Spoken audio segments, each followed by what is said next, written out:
이 삼표산업 회장이 기소된 것은 이 삼표그룹의 특성에서 비롯된 것으로 보입니다. 이 삼표그룹이 전체적으로 되어 있기 때문에 회장이 정점에서 계열사 모두를 관리하는 구조로 되어 있다는 것이고, 그 다음에 특히 또 문제는 뭐냐면, 그러면은 이 사건에서 회장이 기소됐다는 게 굉장히 언론 기사에서 이슈가 많이 됐었는데요. 그 삼표그룹 회장이 기소됐다는 것이 왜 그렇게 이슈가 되는 것인가요? 회장은 경영 책임자가 안 되는 게 원칙인 건가요? 경영 책임자는 법적으로 사업을 대표 총괄하는 권한이 있는 사람, 책임 있는 사람, 또는 안전보건 등 그 보건 업무를 담당하는 사람으로 정의되어 있기 때문에 그 문구만 놓고 보면 사업을 대표 총괄하는 사람이면 경영 책임자로 되는 것이어서, 그게 직함이 사장이든 회장이든 등기가 되어 있든 그렇지 않든 간에 기업의 최고 의사결정권자라면 모두 경영 책임자가 될 수 있는 것입니다. 근데 이제 삼표산업권에서 특히 이슈가 된 것은 회장이 중대재해가 발생한 삼표산업 회사 자체에는 아무런 지위가 있지 않았기 때문인데요.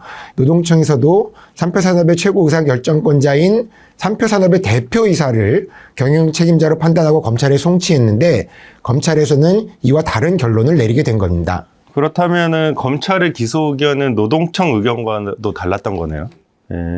검찰이 이렇게 판단했던 이유는 무엇인가요? 이 삼표산업 회장이 기소된 것은 이 삼표그룹의 특성에서 비롯된 것으로 보입니다.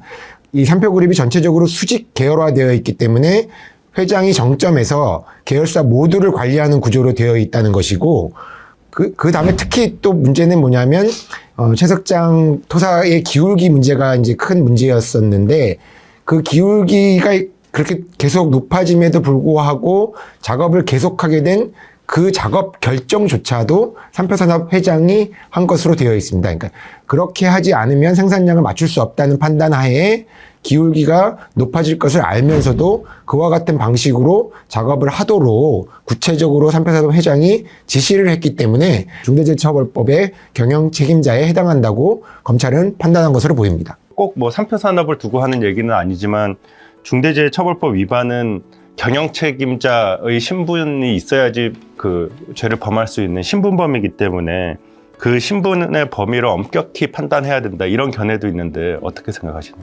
그 신분이라는 것이 자동적으로 결정되는 경우들이 있습니다. 그래서 공무원 이러면 이제 공무원이 임용되면 당연히 이제 그 신분을 취득하게 되는 것이어서 이런 경우는 뭐 논란의 소지가 별로 없습니다만, 이런 경영 책임자가 되는지 안 되는지는 공무원처럼 무슨 특정한 임용 절차를 거쳐서 형식적으로 바로 결정되는 것이 아니라 법에 나와 있는 경영을 총괄하고 책임지는 사람이 누구인가를 판단해서 그러한 역할을 하고 있는 사람이면 당연히 경영 책임자가 되는 것이어서 문제가 된다고 보기는 어려울 것 같습니다.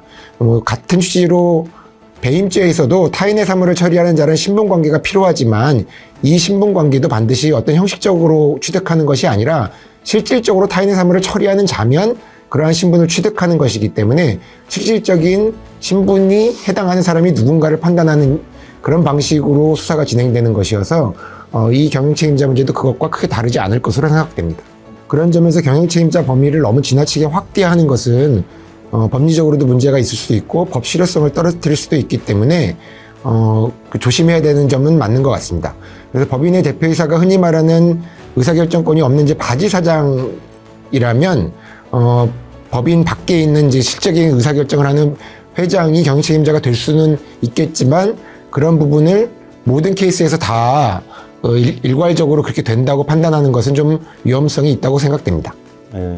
그러니까 이제 삼표산업의 경우에도 일반적인 케이스로 보기는 어렵고 회장이 예외적으로 깊이 아주 관여했기 때문에 이렇게 기소됐다, 이렇게 볼 수 있나요? 뭐 그렇게 판단하는 것이 맞을 것 같은데요. 이건 이제 뭐 기본적으로 수사 관련된 내용이어서 검찰이 수사를 해가지고 그렇게 기소한 부분이 있는데, 기업 입장에서는 또 반대로 평상시에 어떻게 그러면 경영 책임자를 누구로 생각하고 중차법을 대비를 해야 되느냐, 이런 것들이 또 궁금할 수 있을 것 같습니다. 정 변호사님께서는 컴플라이언스도 유치원에서 많이 하고 계신 걸로 알고 있는데, 이 지점에 대해서, 이 부분에 대해서 기업들한테 어떤 시사점 같은 것이 있는지 한번 말씀해 주시면 좋겠습니다.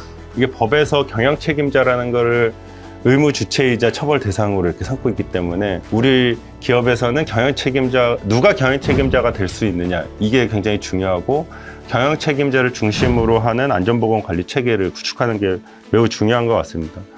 혹시 그룹의 회장으로 불리시는 분이 어떤 불합리하게 업무 협조 차원을 넘어서 각 계열사에 관여하는 경영에 관여하는 경우는 없는지, 그룹 계열사가 의사결정 권한 없이 어떤 실무상 처리만 하고 모회사나 그룹에서 결정된 사항을 이행만 하는 그런 경우는 없는지, 그리고 또 경우에 따라서는 이렇게 특수 목적을 위해서 자회사를 설립하거나 어떤 위험한 업무만을 수행하는 이렇게 별도 법인을 설립해 놓고 안전보건 역량은 전혀 갖춰주지 않고 실질적인 경영은 또 모회사나 그룹에서 다 이행하고, 이런 경우에는 어떤 그 해당 법인이 아닌 모회사 또는 그룹으로 중대재해처벌법상의 리스크가 확대될 수 있다, 이런 점을 좀 유의하고 그런 점을 좀 점검할 필요가 있을 것 같습니다.